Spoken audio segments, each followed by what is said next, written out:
Fırlanıram kainatda ulduz kimi, ay kimi, dolanıram il başına yaz, qış, payız, yay kimi, gelip geçtim bu dünyadan bilinmeyen say kimi, ömrüm ana kucağından düşüp sahaya karıştı.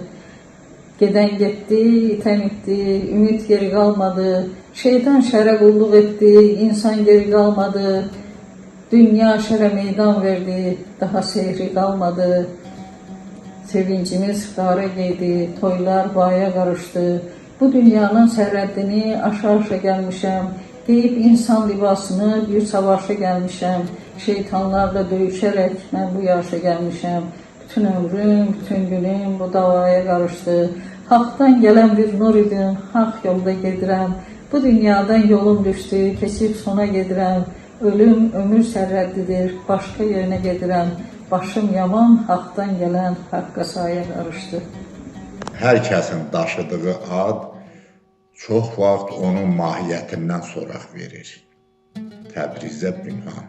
Təbriz bütün Azərbaycanın mərkəzi şəhərlərindən biri olmaqla yanaşı, dərd sirdaşımızdır, tali ortağımızdır.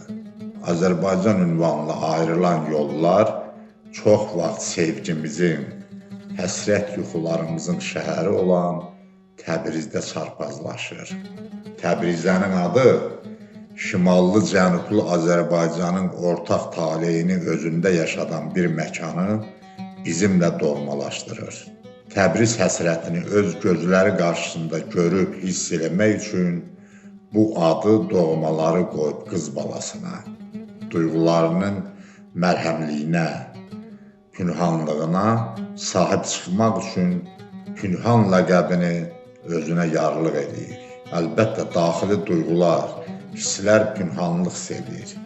O, batini, pünhanlığı çox gec üzə çıxartdı. Yazışı publisist Xudaverdi Cavadovun təkidi və köməkliyi ilə öz ilk kitabını şeir sevənlərə gec ünvanlaya bildi. Təbrizə Pünhan. Söhbətimizə Təbrizə xanım adınızla, ünvanınızla başlamaq istəyirəm. Təbrizə Pünhan. Çox az işlənən addır. Təbriz adı var, oğlan adı, kişi adı. Burada Təbrizə qız xanım adına birinci dəfə sizdə rast gəlirəm. Və Pünhan. Bir bunu açardınız. Atamın qohumları elə bir ki, Təbrizdən olub, elə tez-tez Təbrizdən söhbət gedib. Sonra ayrılıq olub, bir hissəsi orada qalıblar, bir hissəsi bu yana gəlib. Amma Pünhan ləqəbin elə uşaqlıqdan Pünhan şeir yazdığım üçün, həmişə Pünhan olduğum üçün, həmişə elə bir ki, nə yazmışamsa onu gizlətdiyim üçün. Eyni zamanda özünə içinə qapırdığına görə, bəli, mən Pünhan ləqəbi ilə sonradan fəaliyyətə başladım. Əslində mənə qalsaydı heç üzə çıxmazdım. Çünki insanın duyğuları, əgər insan doğrudan da duyğulu bir insandırsa, bunu kağıza tökməklə rahatlanırsan. Amma fikrim yox idi belə bir məsuliyyəti üzərimə götürüm. Çünki özümün kifayət qədər gərgin işim olur. Sonradan yenə də deyirəm, bizim Xudaverdi müəllim jurnalistimiz təsadüfən məktəbə gəldi və məktəbdən Bəxtiyar Hüseynovla bir yerdə gəldilər, bir şeirimi gördülər. Sonra dedilər ki, şeirləri yığın, biz hökmən çap eləyəcəyik. Mən də düzü vermək istəmirdim. 3 ay gəlib getdilər. Sonra nəhayət ki, birinci kitabını, Sevginin ünvanını çapa hazırladılar. Gəlib təqdim elədilər mənə. Ondan sonra məsuliyyəti qoydular çiynimə. Məcburən. Ondan sonra kitabların ağzı açıldı, gəldi dalmadan, hə? Yox, düzü o qədər də yenə də şeirə meylin, həvəsim olmayıb deyəndə mütaliə etməyi xoşlayıram, ümumiyyətlə özüm üçün yazmağı xoşlayıram. Amma Pünhan qalmaq daha yaxşıdır, elə bilirəm.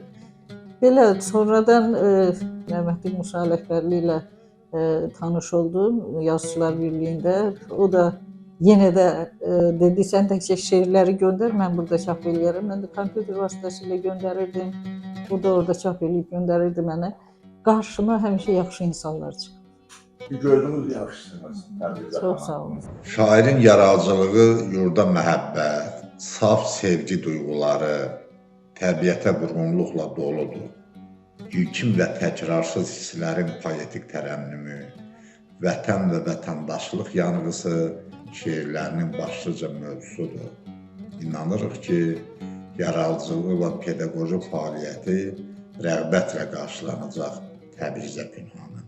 Gəlib görsən Astaranı, cənnət sanarsan buranı. Həm dağı var, həm aranı, qucaqlayır göy xəzəri. Dağlarının başı qarlı, insanları dağlı qarlı, nə yoxsuldur, nə də varlı.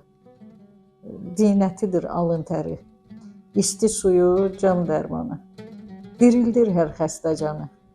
Əzrail yazsa fərmanı, çəkib ondan alar geri. Kol dibindən bənəfşələr, çıxıb birdə rahat gəzər. Hər tərəfi güllər bəzər, uzaq tutun bədnəzəri. Limon, naringi, fevqua, dönər ağacda buncuğa. Əlində isə bir budağa, cumar arının ləşkəri. Çaylar basıbdır bağrına, qorxur bir də qəlbi sına. Bu taydakı yarısına, o tay yaman baxır bəli. Yayda sərin yaylaqları, barlı, bəhrəli bağları, buz tək sərin bulaqları, unutdurur dərdi səri. Ağac dəmir, yoxdur tayı, atəş olub yanır suyu. Unutmazsan ömrün boyu, gəlib görsəm sən bu yeri. Sıra dağlar, sıx meşələr, yamaçlarda quzu mələr, Təbrizəyə qonaq gələr, insanın ən möhtəbəri. Təbrizə Pünhan sözün min bir çalarını duya bilir. Misralarda elə ustalıqla rəngləri cilalayır ki, bir də baxırsan şeirin, duyğunun qanatları üstündə fəzaları uçursan. Bir tale pərçimlədim, ömrümə naxış-naxış. Ömrümün yollarında döyür məni boran, qış. Dünyanın dərdi səri görən mənə mi qalmış? Ya özüm dərdlərimə üzüb tapım axarı, ya da mənə yol göstər, qalxım dərddən yuxarı. Ancaq dərddən yuxarı qalxanlar bilər dünyanın min illik, milyon illik axarını, səmtini. İnsan gerek öz boyunu aşmasın, danışanda diqqət edib çaşmasın, nahaq yerə köpüklənib daşmasın. Zalım dünya çox insan oldu. Harda qaldı fatihlərin ləşkəri, torpaq oldu zaman calan bəşəri. Adəm, Həvva zamanından bax bəri, daş dəmi yox, dən də daşıydı. Bu kainat gah dolub, gah boşalıb, dünya özü məhvlərinə dolaşıb, kim ki çirkin əməllərə bulaşıb, biri gözlü məzarını qazdırıb. Ocaq açıb, yer vermişdik nağa, sahiblənib bizdən düşdü qabağa, hara getsə qarışacaq torpağa, kəslər ki boyunu oydurub. Təbrizənin yad edlər olmaz gözü, vətənsizin qürbətdə gülməz üzü. Kim axtarsa özgə ocaqda közü, baxarsan ki öz ocağı suyuydu. Sən coşqun bir dəniz, mən sakit sahil. Sənə sərhəd oldu sevgim elə bil. Nə qədər coşsan da, aşıb daşsan da, bu sərhəddi keçmək əlində deyil. Sən dərin bir umman, zəngin bir aləm, mən sakit bir sahil, səssiz və lalam. Sənin öz aləmin, mənim öz dünyam, sənsiz sənin olub yanımda qaldım. Ruhum məndən ötürü hey çırpınacaq, vücudum, qucağım sənin olacaq. Mənə əli çatmaz sahib olsan da, bunlar nə birləşər, nə ayrılacaq. Professor Vaqif Yusifli Təbrizə Pünhanın bəlkə də dünyanı səhv qurmuşuq biz kitabına ön sözdə yazır.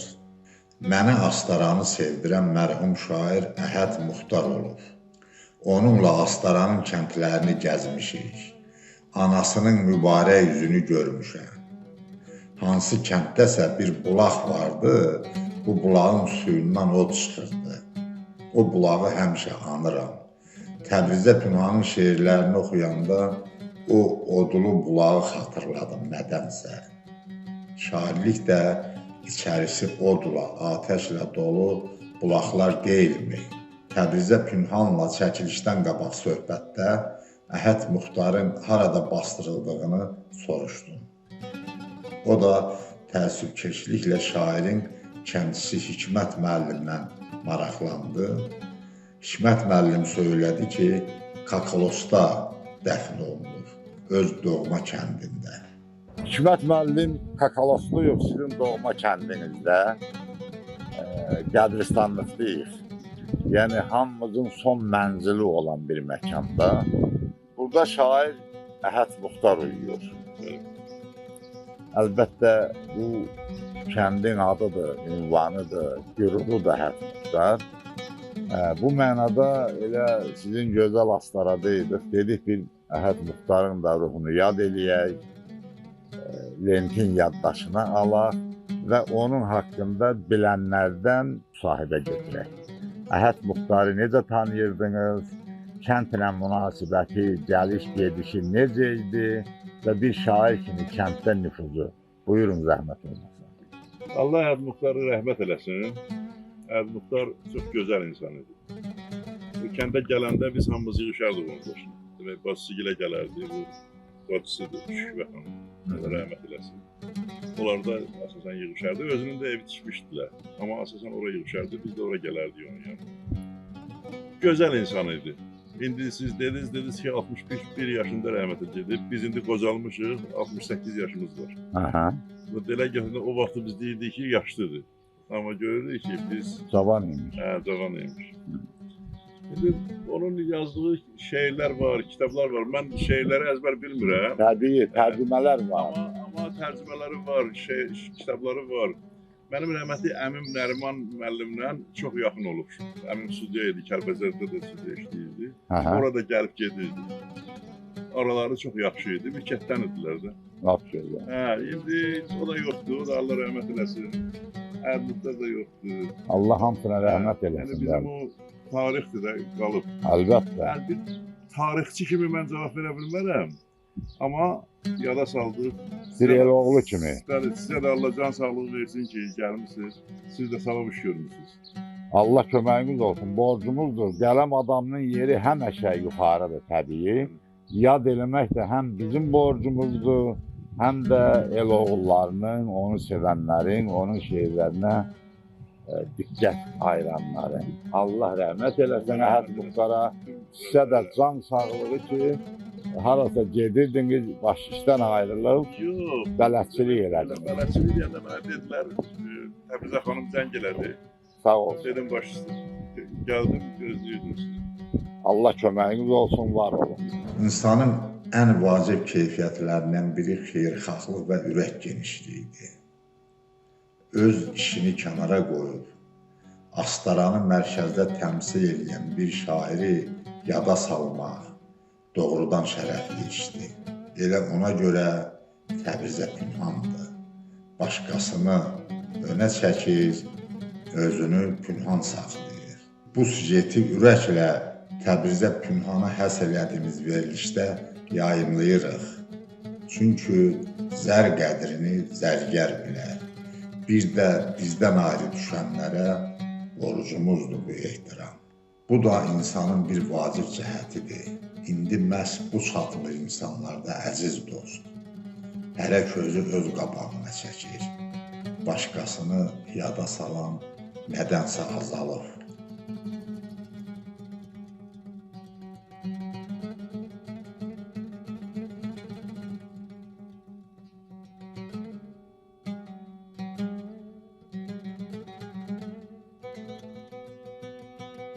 Qayda haqqında söz açdığımız Təbrizə Pünhana.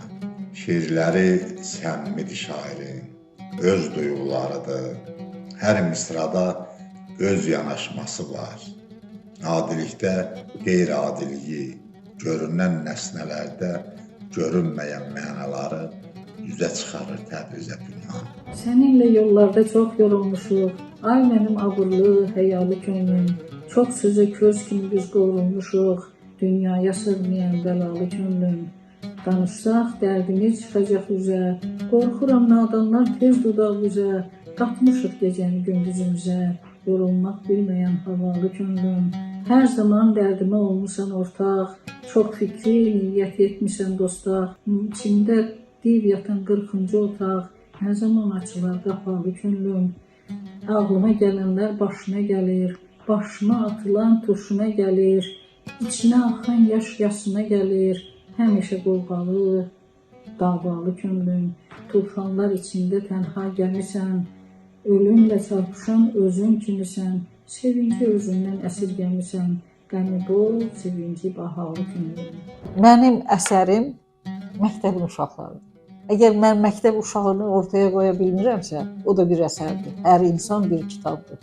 O kitabları bir-bir varaqlayıb, içindəkiləri üzə çıxara bilmirəmsə, kitab nəyimə lazımdır? Elə bir uşağı oxuyaram, onun ruh halını, onun düşüncələrini, onun özünü üzə çıxararamsa, bu elə bir kitabdır.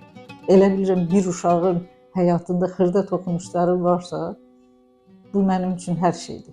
Nə gözəl əzizim, nə gözəl. O doğrudan elədir ki, şagirdin, müəllimin ömrü, şagirdlərin ömrünə səpələnir. Onların ömrünə dağılır, bu təbii elədir.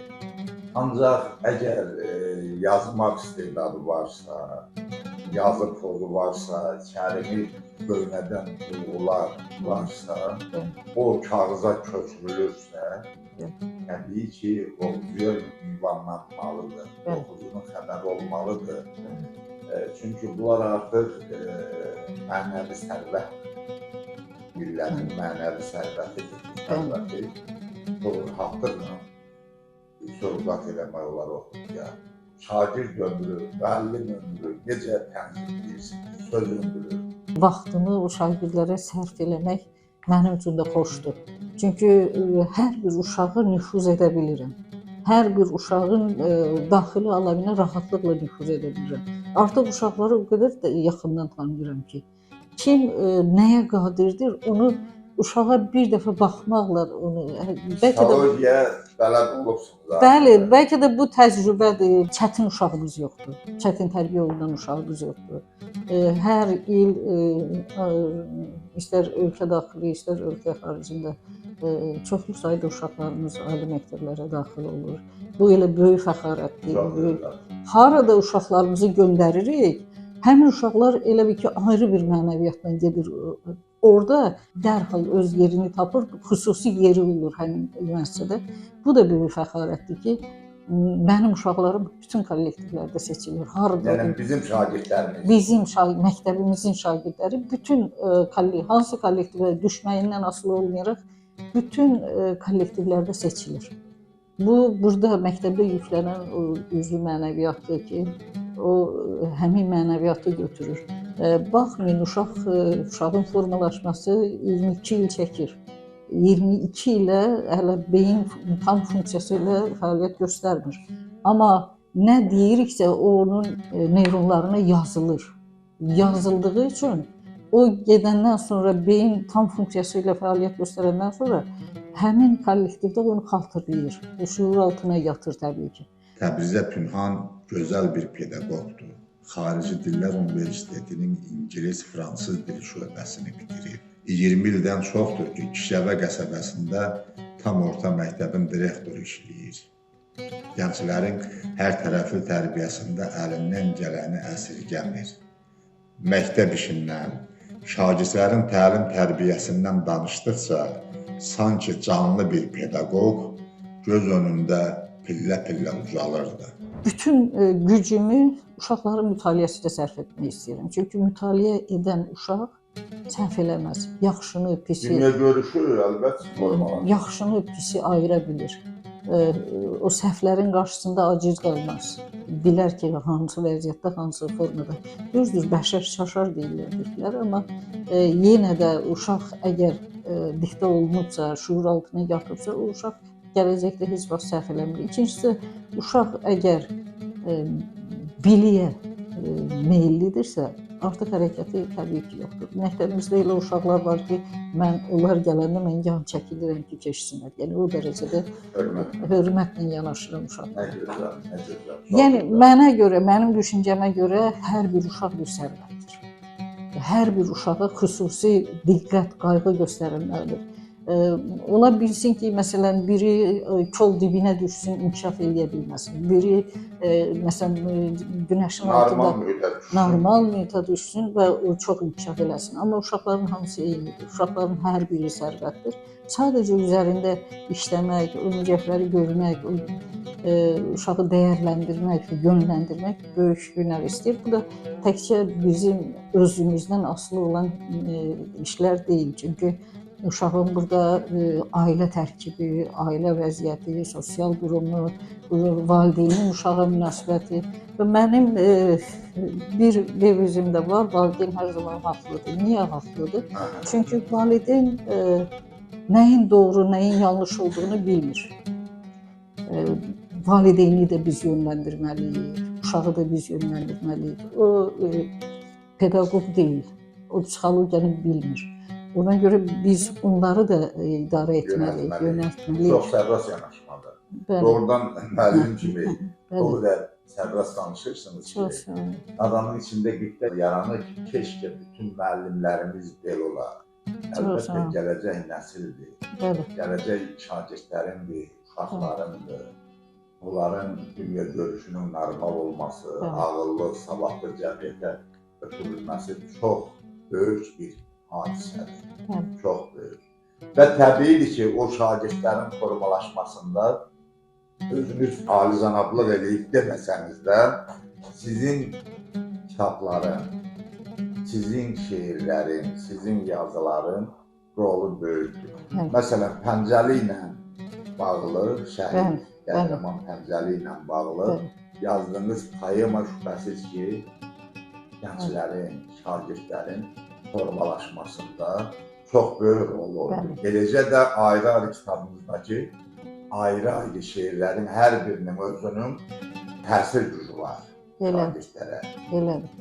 Bu Pəncəli Teymur vaxtında yazdığım kitab hələ necə deyim, yeni şəhid olmuşdu və anasının necə deyim, o təşnəsini yatırtmaq üçün mən o kitabı yazmağı zəruri bildim. Çünki o kitab onun üçün böyük bir təsəlli idi.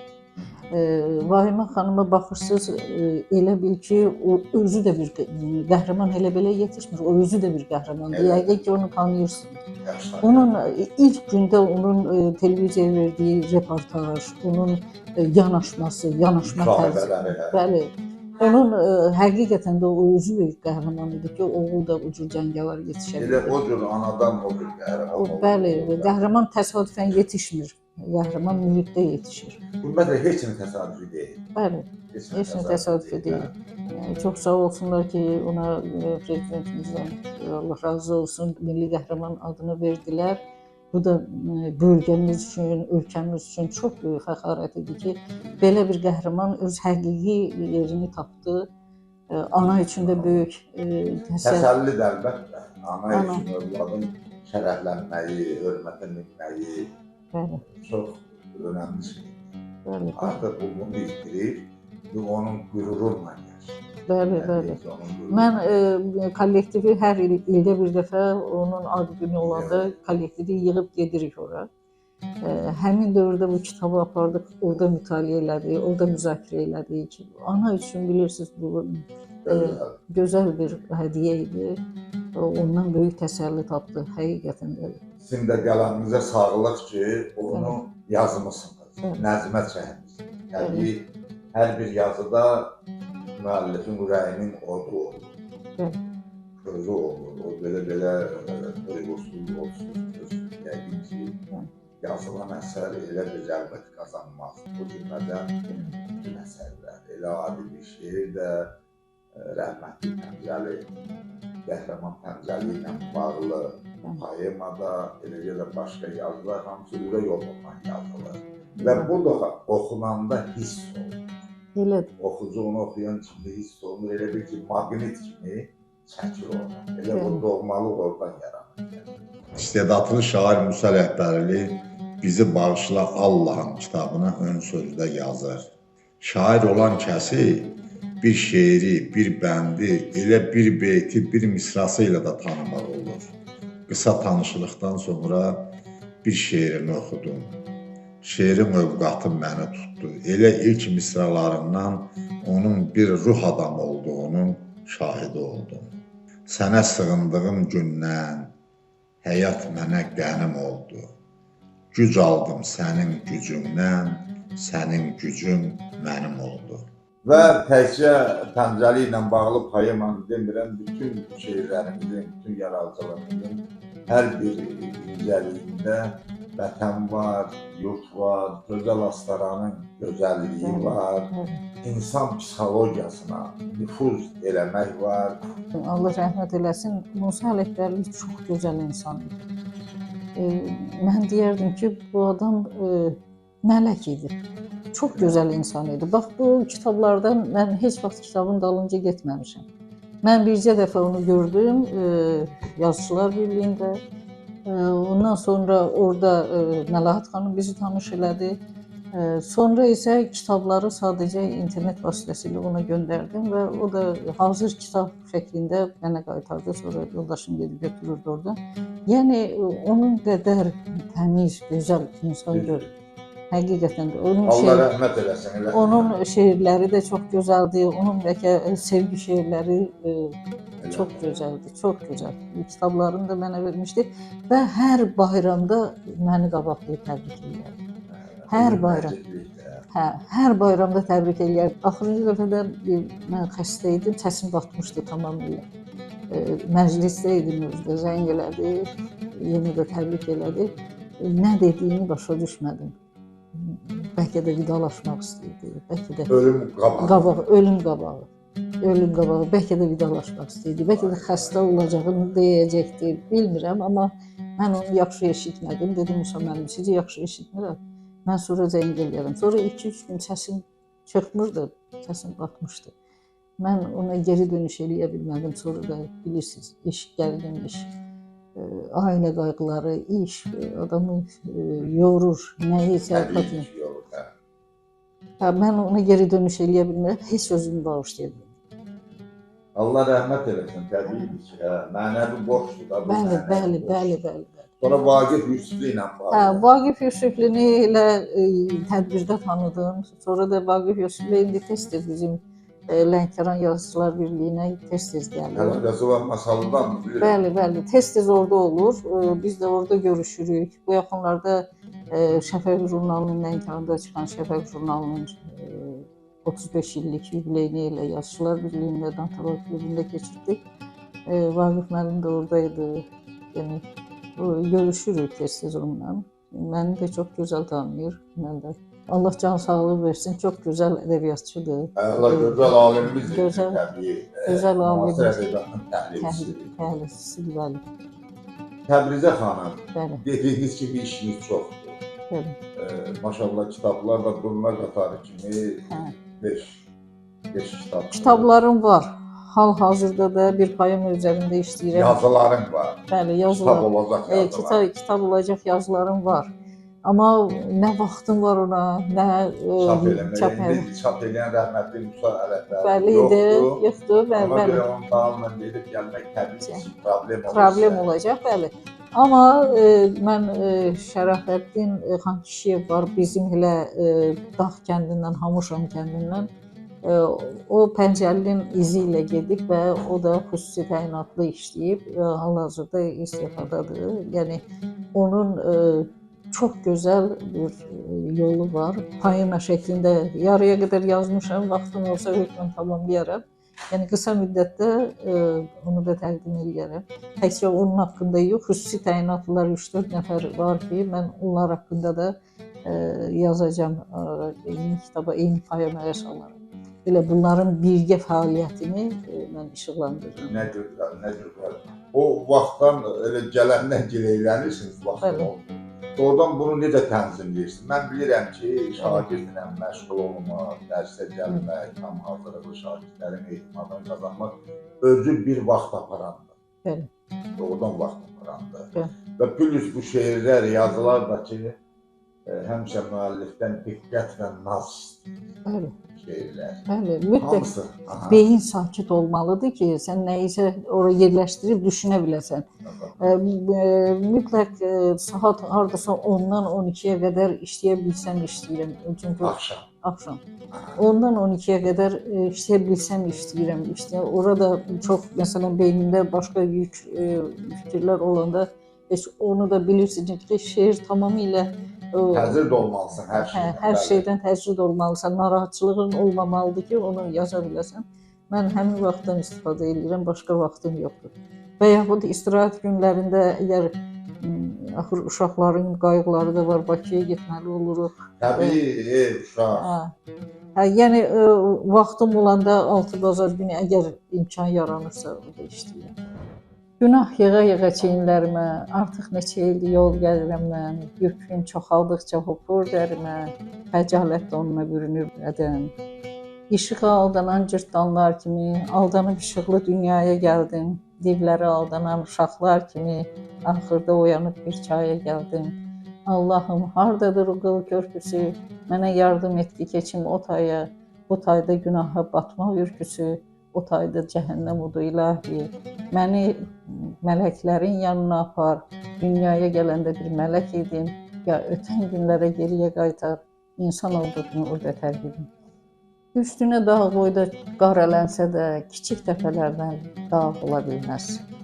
Qartal ənginlikdən yerə insə də, gəzdiyi oylağı bağ ola bilməz. Allahın hökmüdür zamanın səsi, ölüm yaxalayır bir gün hər kəsi, dahini yaşadır sözü, kəlməsi, vədəsi keçibsə sağ ola bilməz. Bu dünya əzəldən sirli toraqlı, ömür yaşayırıq qaralı, ağlı. Sənə baxan gözəllərin gözlərini oyaram, dərisini, qabığını soğan kimi soyaram, özünü də daha betər, yaman günə qoyaram, hünərin var bir balaca, sən də durub bax yana. Gör bir sənə neyləyərəm, bir də sənə baxana. Öz nəfsinə hakim olan şər işlərə qarışmaz. Bu dünyaya insan gələn şeytan ilə barışmaz. Ağlı olan ondan güclü rəqibi ilə yarışmaz. Sən olmazsan rəqib səni bir həmlədə yıxana. Hünərin var bir balaca, sən də durub bax yana. Sən bilmədən alıb səni salacaqlar kəməndə, sevgi deyib azdırarlar qatı dumanda, əçəndə, qismət deyib barışarıq bununla mən də, sən də, yavaş-yavaş gözlərində dönərəm bir ilana, hünərin var bir balaca, sən də durub bax yana. Bu dəryanın suyu dərin, üzə bilməzsən orada, yem olarsan posta qurub, onu gözləyən burada, haqqımızda artıq əski deyərlər orada, burada. Bir gün gələr, inanarsan sən də həmin yalana, hünərin var bir balaca, sən də dönüb bax yana. Gəl sınağa çəkmə məni, qorxuram bir gün gələr, gecikərsən, əlin çatmaz mən Təbrizə pünhana, hünərin var bir balaca, sən də dönüb bax yana. Astarada Şicəbə qəsəbəsində layiqli bir pedaqoqu, duyğulu bir şairi Lentin yaddaşına köçürdük. Ona görə köçürdük ki, qədir bilən tamaşaçılarımız bu müdrik söz adamıyla bir daha yaxından tanış olsunlar. Həm şair kimi, həm pedaqoq kimi Təbrizə pünhanla oxucuların tanış olmağa məncə böyük mənəvi ehtiyacı var.